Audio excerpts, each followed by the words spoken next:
Uh, Hello everyone. So today we will understand lesson 9 from your book Beehive, The Bond of Love. This lesson, The Bond of Love, is about a love and friendship between human beings and wild animals. So this story is a fascinating account of an orphaned sloth bear that was rescued by the author. If I talk about this ware called slothware, it inhabits forested areas, including the tropical rainforest of India and grassland at lower elevations. Slothwares have very shaggy hair and long muzzles, using their claws to dig. They can then use their lips to form a tube, which can go deep into the ground or into hard to reach areas like dead trees for their food. Their main food is termites, and one can hear them suck off their food from several feet away. सो स्लथवेयर एक forested areas में रहते हैं. Tropical rain forest जो भारत के हैं और जो grasslands जो कि लोअर एलिवेशंस पर हैं, यहाँ ये स्लथवेयर्स पाए जाते हैं. इनकी बाल बहुत शैगी होते हैं. Shaggy means untidy and long.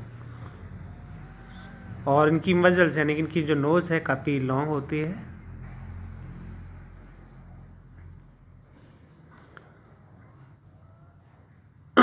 और ये अपने क्लॉज को यानी कि पंजों को,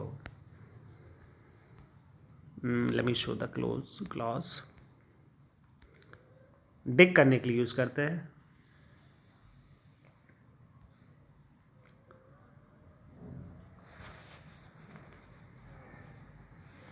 एंड ये अपने लिप्स को एक ट्यूब की तरह यूज़ कर सकता है, जो कि ग्राउंड में बहुत नीचे तक जा सकती है. और हार्ड टू रीच एरियाज जैसे कि डेड ट्रीज तक जा सकती है. और इनका जो मेन फूड है वो टर्माइट है. Termite is a white ant, जिसको हम दीमक भी कहते हैं. और अपने खाने को काफ़ी दूरी से सक कर सकता है. तो चलिए let's start the story.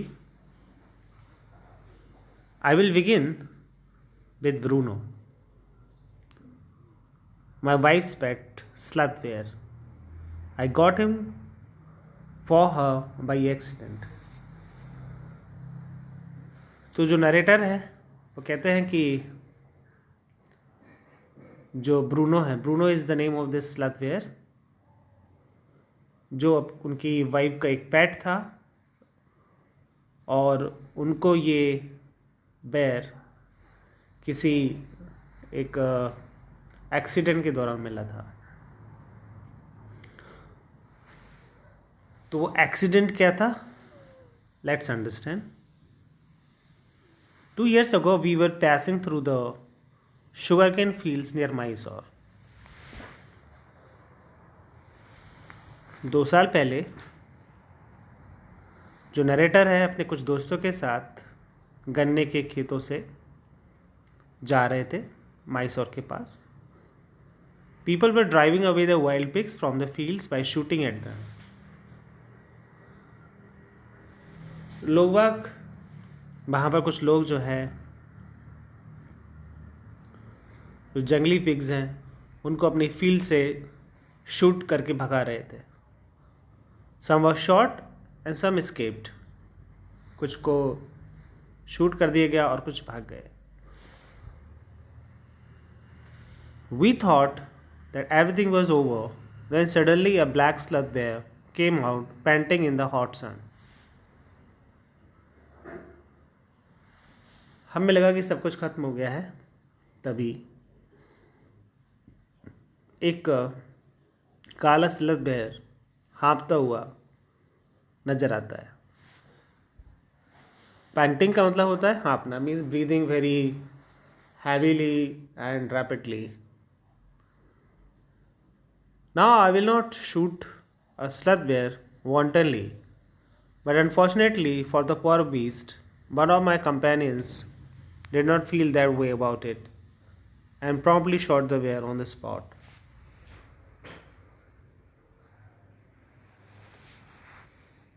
Narrator ने डिसाइड किया कि वो स्लथ बेयर को शूट नहीं करेगा, लेकिन उनके साथ जो उनके फ्रेंड्स हैं उनमें से किसी एक ने उसको शूट कर दिया।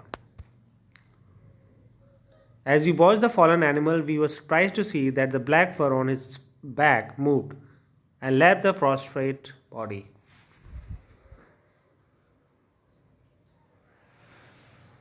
एंड उन्हें बाद में महसूस हुआ कि उसके जो बैक थी उसकी जो हेयर है वो कुछ मूव करते हैं और वहाँ से एक दूसरा जानवर निकल के उस मरे हुए बेर से अलग हो जाता है। Then we saw that we saw a baby bear that had been riding on its mother's back when the sudden shot had killed her. बाद में उन्हें रियलाइज़ हुआ कि वो एक बेबी बेयर था जो कि अपनी माँ से अलग हो गया था। उसकी माँ उस फायरिंग में मर चुकी थी और वो बेबी बेयर है उससे अलग हो गया था।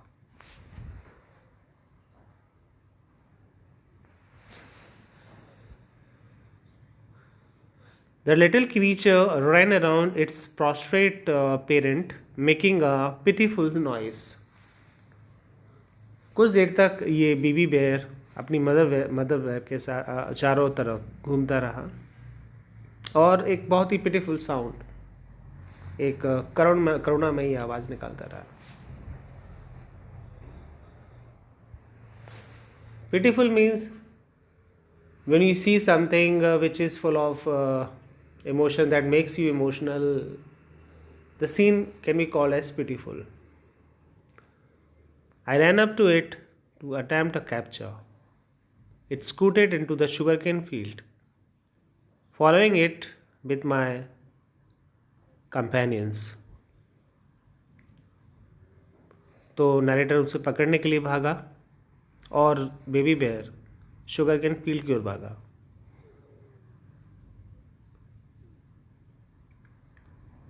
वो नरेटर अपने दोस्तों के साथ उसको पकड़ने में सफल रहा। By the scuff of its neck while it snapped and tried to scratch me with its long hooked claws.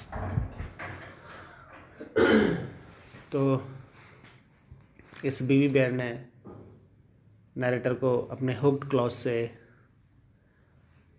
Scratch करने की कोशिश की because it was trying to protect itself because for the baby bear narrator was a kind of predator attacker who is gonna harm it.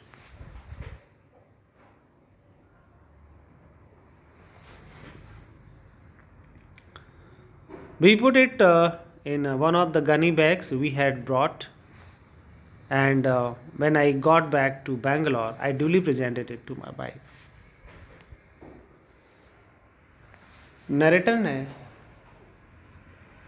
उस baby bear को एक gunny bag के अंदर रख दिया। Gunny bag is kind of एक sac, एक bag होता है जो कि जूट से बनता है। इसके अंदर हम जनरली ग्रेन्स वगैरह रखते हैं। उसके अंदर उन्होंने बैग को रखा और बेंगलोर ले जाकर अपनी वाइफ को प्रेजेंट कर दिया।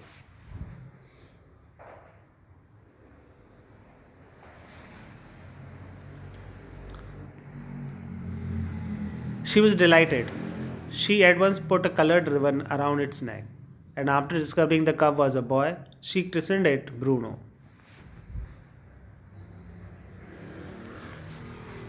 नरेटर की वाइफ बहुत डिलाइटेड हुई और उसने एक कलर्ड बैंड उसके गले के चारों तरफ बांध दिया और उसका तुरंत नामकरण संस्कार कर दिया Bruno. Bruno soon took to drinking milk from a bottle. Bruno जो था उसको इंसान जैसी आदत लग गई, जैसे कि वो बॉटल से दूध पीने लगा. It was but a step further and with in a few days he started eating and drinking everything else. ये तो एक शुरुआत थी और धीरे धीरे कुछ ही दिनों में वो सब कुछ खाने और पीने लग गया. And everything is the right word, for he ate porridge made from any ingredients, vegetables, fruits, nuts, meat, especially pork, curry and rice regardless of condiments and chilies, bread, eggs, chocolates, sweets, pudding, ice cream, etc., etc., etc. तो Bruno सब कुछ खाने लग गया, सब कुछ. एक बेर के लिए सब एक नई चीज़ है, बट वो सब कुछ खाता था. फ्रूट्स एंड वेजिटेबल्स, करी, पॉरेज, इस बात की परवाह न करते हुए कि उसके अंदर मिर्च मसाले, कॉन्डिमेंट्स वगैरह हैं, breads, eggs, chocolate, sweets, pudding, सब कुछ खाता था.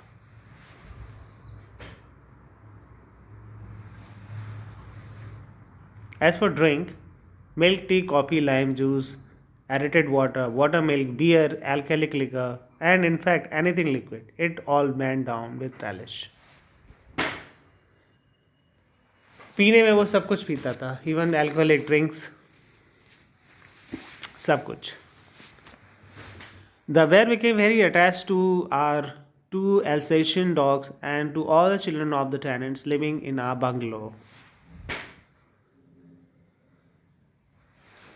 तो नरेटर के पास 2 पेट डॉग्स भी थे, अल्सेशियन पेट डॉग्स. उनके साथ ब्रूनो काफ़ी घुल मिल गया था. इसके अलावा जो टेनेंट्स के बच्चे थे उनके साथ भी ब्रूनो की काफ़ी अच्छी दोस्ती हो गई थी. He was left quite free in his younger days and spent his time in playing, running into the kitchen and going to sleep in our beds. तो जब वो छोटा था तो उसको फ्रीली छोड़ दिया गया था और वो इधर उधर भागता रहता था और रात को सोने के लिए नरेटर के बेड्स में भी आ जाता था. One day, an accident befell him. I put down poison barium carbonate to kill the rats and mice that had got into my library. तो एक दिन एक एक्सीडेंट हुआ. नरेटर ने चूहों को मारने के लिए दवा, एक जहर रख दिया था लाइब्रेरी के अंदर. Unfortunately, Bruno entered the library as he opened it and he ate some of the poison. तो ब्रूनो ने चूहों से पहले लाइब्रेरी में एंट्री मार दी और उसने थोड़ा सा जहर खा लिया, बिकॉज उसको कुछ भी खाने की आदत थी, कुछ भी. तो उसने जहर खा लिया. अब paralysis set in to the extent that he could not stand on his feet, but he dragged himself on his terms to my wife who called me. उस पोइजन खाने के बाद उसकी बॉडी पैरालाइज्ड हो गई और वो चल नहीं पा रहा था, बट किसी तरह से ड्रैग करते हुए वो नरेटर की वाइफ के पास पहुंचा और नरेटर की वाइफ ने नरेटर को कॉल किया. I guessed what had happened. Off I rushed in the car to the Betts residence. A case of poisoning. Tame bear, barium carbonate. What to do? Narrator को सब मालूम था कि ये कैसे हुआ. वो तुरंत डॉक्टर के पास गया, उसको बताया. उसने पूछा कि डॉक्टर अब क्या करना है.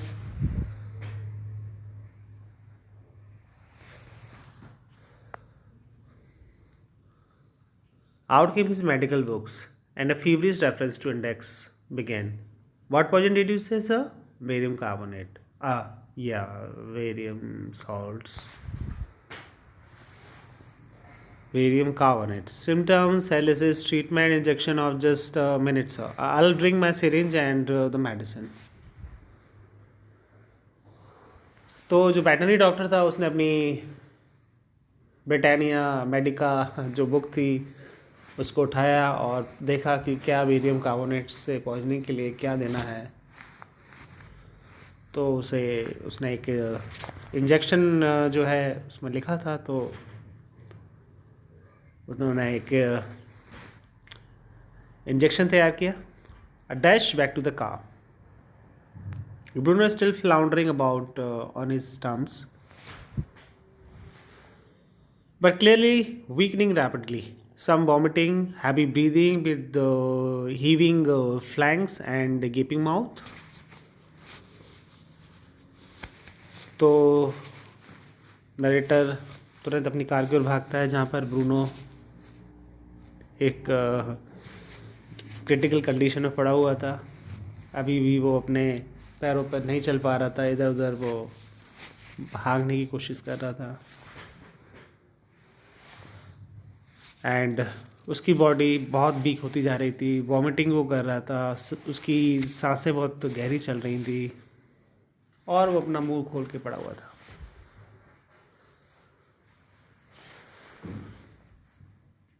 Hold him everybody. In goes the hypodermics. Bruno squeals. 10 cc of the antidote enters his system without a drop being wasted.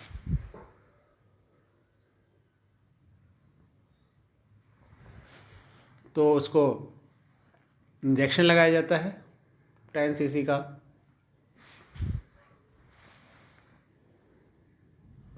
Ten minutes later, breathing less,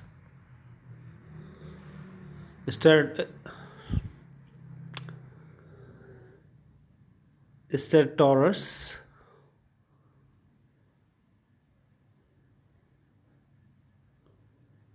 Bruno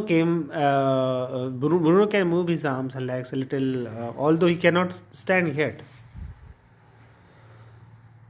So after the first injection, उसकी breathing improve हुई और वो अपने पैरों पर थोड़ा बहुत चलने लगा। 30 minutes later, Bruno gets up and has a great feat. He looks at us disdainfully, as much as to say, "What's barium carbonate to a big bear like me?" Bruno is still eating.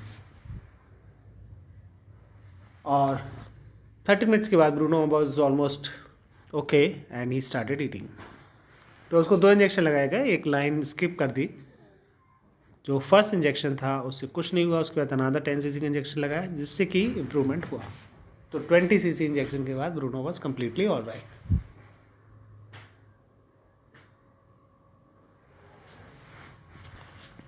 Another time, he found nearly 1 gallon of old engine oil, which I had drained from the sum of the Studebaker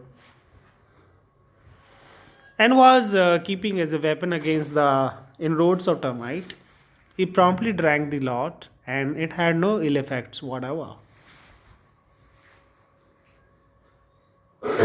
तो अगली बार उससे कुछ engine oil मिला जिसको उसने P लिया, but engine oil का उसके ऊपर कोई असर नहीं हुआ। Bruno was very strong.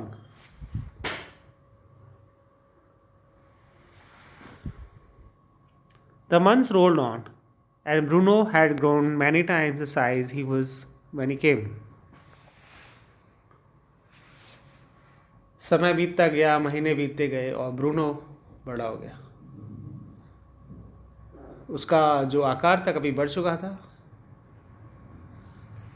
He had equaled the Alsatians in height and had even outgrown them. उसकी हाइट अल्सेशियन डॉग के बराबर हो गई थी और यहाँ तक कि वो उनसे भी बड़ा हो गया था। But was just as sweet, just as mischievous, just as playful. But पहले की तरह ही स्वीट, मिशीवियस और जॉयफुल था। And he was very fond of us all. Above all, he loved my wife and she loved him too. She had changed his name from Bruno to Baba, a Hindustani word signifying a small boy. And He could do a few tricks too. फिर उसका नाम बदल के Bruno से बाबा रख दिया गया। इसका मतलब होता है कि हिंदुस्तानी वर्ड में स्मॉल बॉय। ब्रूनो कुछ ट्रिक्स भी कर सकता था।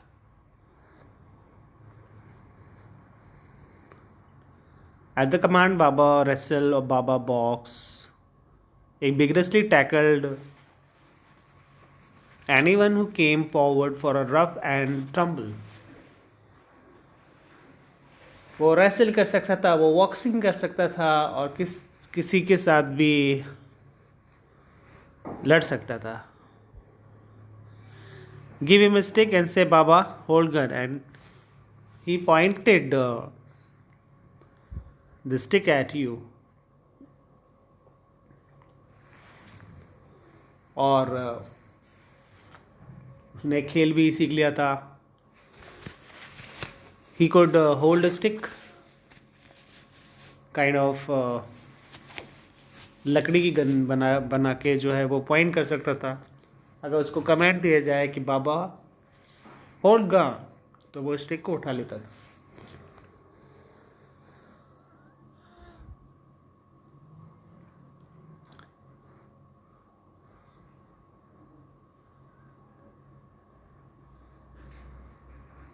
And asked him, Baba, where's the baby?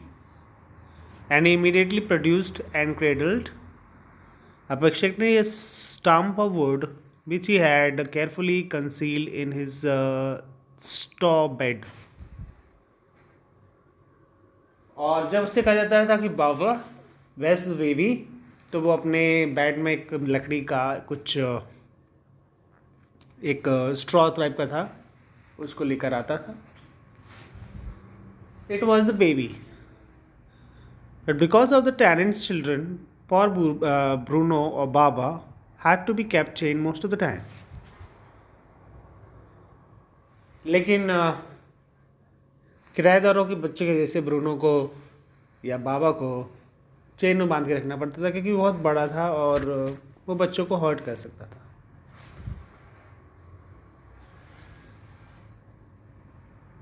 तो हम इस लेसन को 2 पार्ट में कंप्लीट करेंगे। इस पार्ट में हमने 12 पैराग्राफ्स को कंप्लीट किया है। अगले पार्ट में हम बाकी के पैराग्राफ्स को कंप्लीट करेंगे। Okay, so I hope you enjoyed the video.